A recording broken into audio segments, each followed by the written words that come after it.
মনে করো যেন বিদেশ ঘুরে মাকে নিয়ে যাচ্ছি অনেক দূরে।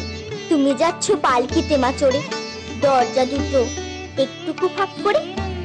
আমি যাচ্ছি রাঙা ঘোড়ার পরে, টকবগি তোমার পাশে পাশে। রাস্তা থেকে ঘোড়ার খুঁড়ি খুঁড়ি রাঙা ধুলোয় মেঘ উড়িয়ে আসে। সন্ধে হলো, সূর্য নামে পাটে।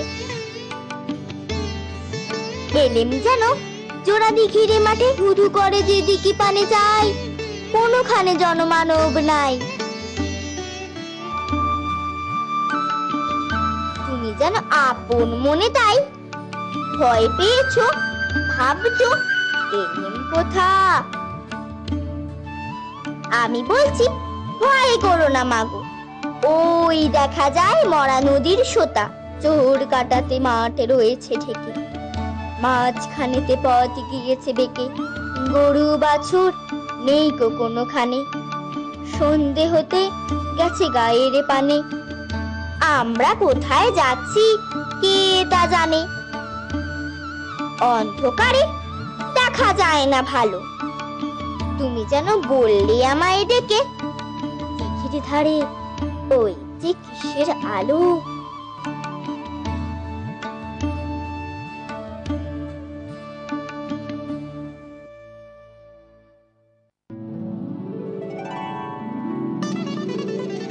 এমনই সময়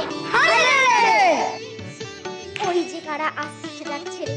তুমি ভয়ে পালকিতে এক কোণে, ঠাকুর দেবতা স্মরণ করছো মনে। পেয়ারাগুলো পাশের কাটা বনে পালকি ছেড়ে কাঁপছে থরো থরো। আমি যেন তোমায় বলছি রেখে,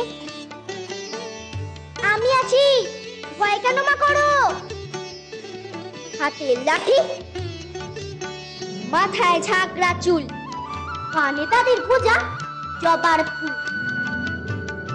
আমি বলি দাঁড়া, খবরদার, এক পা কাছে আসিস যদি আর, এই চেয়ে দেখ আমার তলোয়ার, টুকরো করে দেব তোদের সেরে।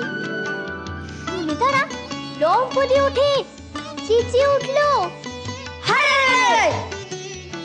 তুমি বললে যাস নে চাপা ওরে।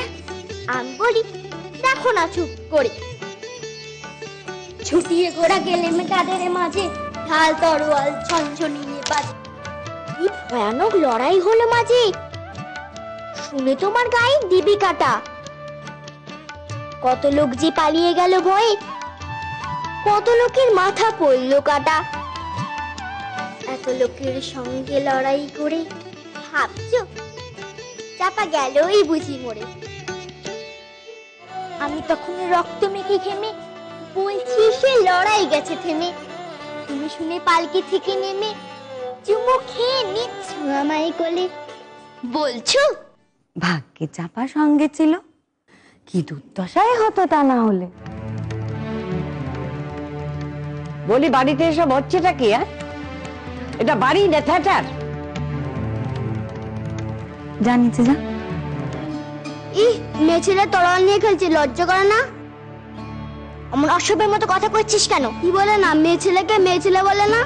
এই চাপি, তুই নাকি স্কুলে যাবি? যাবই তো। এ হে চাপা স্কুলে যাবে, চাপা স্কুলে যাবে। নিবি তরোয়াল নিবি?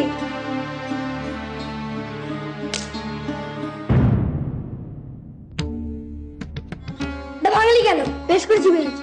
দেবো দেবো তো মাথা ভেঙে দেবো। দিয়ে দিবি? কি হয়েছে কিরে তোদের? কি হয়েছে?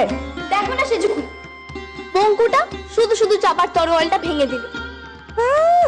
শুধু শুধু? মোটেও শুধু শুধু ভাঙেনি, নিশ্চয়ই কোনো কারণ আছে। মোটেই না সেজুকুরি, বঙ্কুটা কিন্তু বড্ড পাজি হয়েছে। রোজ রোজ শুধু শুধু চাপার পিছনে লাগ। ওকে দ্বিতীয় অবধি বলেন। থাম, আর আমার বঙ্কুর নামে নালিশ করতে হবে না। সবাই কেন চাপার পিছনে লাগে তা ওর মাকে গিয়ে শুধোগে যা।